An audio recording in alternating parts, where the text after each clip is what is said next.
জীবনে যদি সুখী হতে চান, বুকে জমে থাকা সকল ভালোবাসাকে জমিয়ে রাখুন, কোথাও খরচ করবেন না।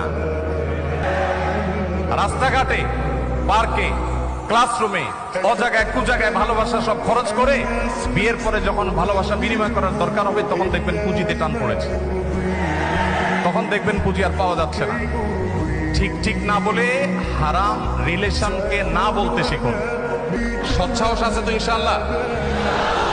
কোন কোন যুবক হারাম রিলেশন থেকে বেরিয়ে আসার প্রতিজ্ঞা করবেন? হাত তুলে দেখানোর সৎসাহস আছে?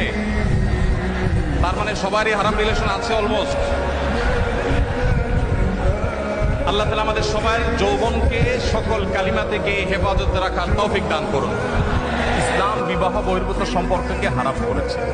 ইসলাম কেন বিবাহ বহির্ভূত সম্পর্কে হারাম করেছে সেটা আল্লাহ তাআলা ভালো জানেন। তবে আমরা এটুকু কথা বলতে পারি যে এর চাইতে আধুনিক হওয়ার